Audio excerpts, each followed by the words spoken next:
안녕하세요.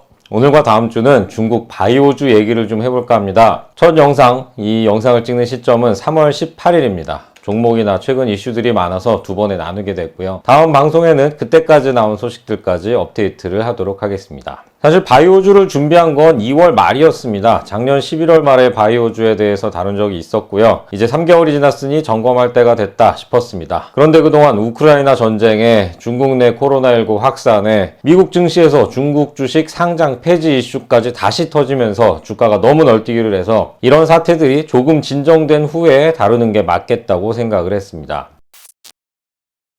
먼저 제 해외 주식 포트폴리오부터 좀 보시겠습니다. 처참하죠? 제가 몇 번 말씀드렸던 텐센트가 여러 사태 때문에 마이너스 42%까지 떨어졌습니다. 이것도 중국 정부가 빅테크 규제를 빨리 마무리하겠다고 밝혀서 반등한 게 이 정도입니다. 이노벤트 바이오는 마이너스 65%입니다. 베이진의 수익률도 마이너스 45%에 달합니다. 이 모양인 바이오주 점검을 해보겠다는 게 제가 봐도 좀 뻔뻔한 거 아닌가 하는 생각도 들기도 합니다. 그래도 다른 종목들은 올해 초까지만 해도 이렇게 나쁘진 않았습니다. 텐센트 다음으로 나쁜 게 나스닥의 반도체 ETF인데요. 그 아래 보시면 저는 중국 반도체 ETF도 갖고 있습니다. 단기적으로는 미국 금리 인상 이슈가 있지만 길게 보면 반도체는 수요가 계속 늘어갈 걸로 보고 있고요. 개별 종목은 부침이 좀 있을 것 같아서 ETF에 투자하고 있습니다. 제가 작년 11월 말에 바이오주에 대해 다룰 때 중국이 고령화가 빠르게 진행되고 있어서 바이오주가 괜찮을 것 같다 이런 말씀을 드렸었습니다. 또 한편으로는 의료보험 재정이 어려워서 약가 인하를 계속 추진하고 있다는 점을 리스크로 들었었고요. 저는 긍정적인 부분을 더 크게 보고 바이오주에 들어갔는데 결과적으로 지금까지는 리스크가 더 컸던 것 같습니다. 저는 아직도 장기적으로는 제가 갖고 있는 종목들이 괜찮을 것 같다고 믿고 있습니다. 또 안 믿으면 어쩌겠습니까? 버티는 수밖에 없죠. 텐센트처럼 이 종목들도 제가 매각할 시기가 되면 꼭 말씀드리겠습니다.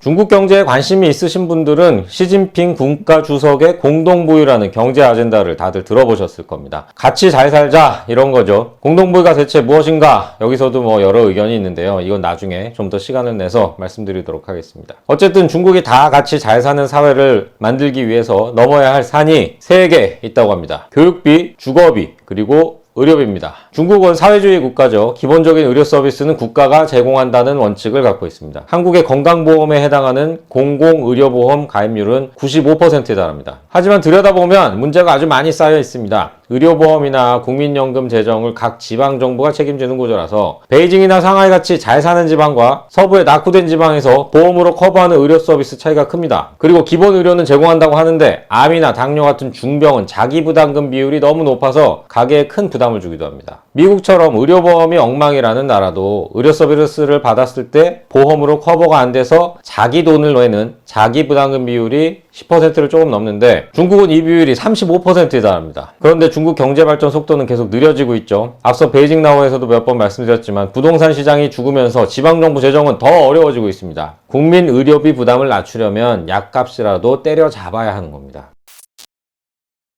의료진 수준도 문제입니다. 제가 중국에서 가장 좋다는 시에허 협화병원 의사를 만났을 때 들은 얘기인데요. 중국에서 똑똑하다는 학생들이 의대로 몰리기 시작한 게 불과 10년, 좀 길게 봐도 15년 정도밖에 안 됐다고 합니다. 왜 그럴까요? 의사 대우가 그만큼 안 좋았기 때문이죠. 사회주의 아래에서 무상 의료를 중심으로 하다 보니 의사들에게 월급을 많이 주기 어려운 측면도 있고요. 또 텐센트나 알리바바 같은 빅테크 기업들이 워낙 인재들에게 돈을 많이 갖다 주다 보니까 의사보다는 빅테크 갖다가 창업하는 게 중국에선 훨씬 더 각광받는 커리어였던 거죠. 그래서 지금 중국은 공공의료 측면에선 무료 서비스를 늘리고 또 한편으로는 의사들이 월급을 많이 받을 수 있는 민영병원도 계속 열어주고 있습니다. 공공병원들이 민영병원들과 경쟁하도록 하면서 투명성도 높이고 의료 서비스 질도 끌어올리겠다 이런 건데요. 민영병원이 늘어나면 신약을 개발하는 바이오 기업에게는 호재일 수도 있겠습니다. 그런데 전체적으로는 시진핑 정부가 의료개혁을 공동부유의 한 축으로 놓고 있다는 점에서 당분간 바이오 기업들에게는 어떤 식으로든 규제가 더 커질 것으로 보입니다. 리스크가 아직 남아있다는 얘기죠.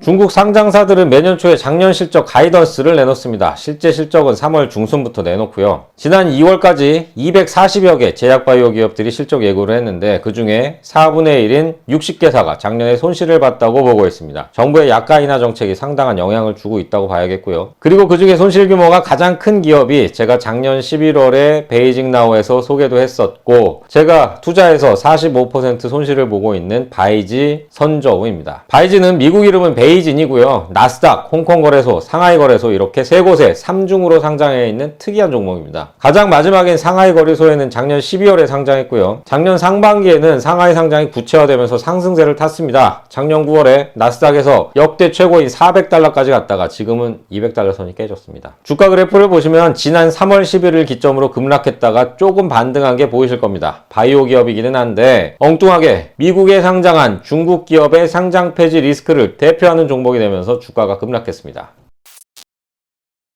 미국 증권거래위원회 SEC가 지난 9일 홈페이지에 외국회사 책임법 적용 대상 기업 리스트를 처음으로 올렸습니다. 총 5개의 기업을 올렸는데 여기에 베이징이 들어갔습니다. 결과적으로는 16일에 중국 금융당국이 미국과 상장 폐지를 피하는 방법을 논의 중이고 진전도 있고 구체적 방안도 형성되고 있다고 하면서 진정이 되긴 했습니다. 중국 기업들의 주가도 그 이후에 하락분을 일부 회복하기도 했고요. 하지만 상장 폐지 리스크가 완전히 해소된 게 아니고 앞으로도 반복될 수 있다는 점에서 한번 정리를 하고 넘어가도록 하겠습니다. 미국에 상장한 중국 기업의 상장 폐지 리스크는 크게 두 가지 방면에서 볼 수 있습니다. 하나는 중국이 자국 기업을 못 나가도록 막는 겁니다. 이건 베이징 나우에서 지난 1월에 상세하게 다룬 적이 있고요. 관심이 있으신 분들은 한번 보셔도 괜찮을 듯 합니다. 이번에 화제가 된 외국회사 책임법은 미국 측면에서의 규제입니다.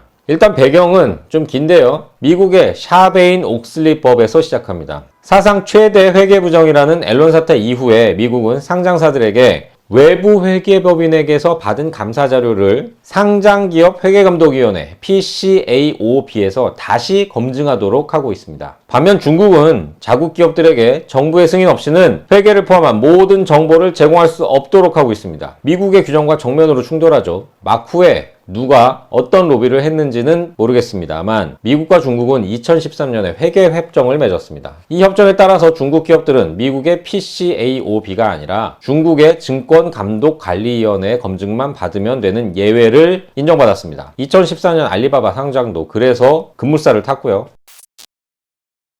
그런데 역시나 아메리카 퍼스트 도널드 트럼프 전 대통령은 이걸 내버려주질 않았습니다. 중국 기업 회계 부정이 문제다 이러면서 회계협정을 파기해버렸죠. 또 2020년 말에는 미국 의회가 외국회사 책임법을 통과시켰습니다. 법률의 핵심은 미국에 상장한 기업은 모두 PCAOB의 검증을 받아라. 안 받으면 상장 폐지다 이겁니다. 누가 봐도 타깃은 중국 기업들이죠. 이 법에 따라서 2021년부터 2023년까지 3년 연속 자료를 내지 않으면 2024년 초에 상장이 폐지될 수 있습니다. SEC가 이번에 내놓은 예비 리스트는 2021년 실적 자료를 공개하긴 했는데 PCAOB에는 상세 자료를 안 낸 기업들입니다. 이 기업들에게 너희들 법 위반 상태에 들어갔다는 걸 알려준다. 소명할 거 있으면 해라. 이런 통보를 했고요. SEC는 이 리스트를 계속 업데이트해 간다는 방침입니다. 이런 외국회사 책임법 리스크를 사람들이 몰랐던 것도 아닙니다. 하지만 SEC가 이렇게 구체적인 종목을 리스트로 내놓은 건 시장에 새로운 충격을 줬습니다. 가뜩이나 중국 기업들에 대한 투자 심리가 안 좋은 상황에서 상장 폐지 예비 리스트까지 나오니까 투매 현상이 나타났죠.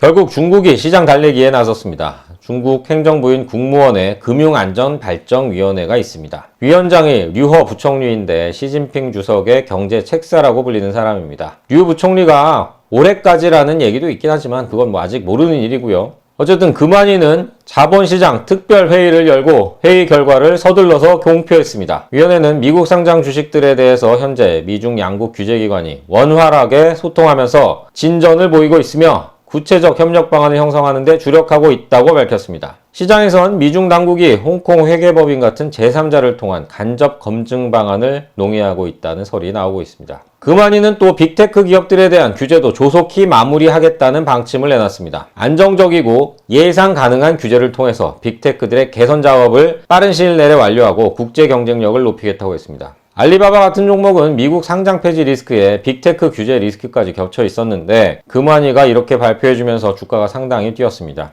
하지만 아직도 예전 고점에 비하면 절반 수준이긴 합니다.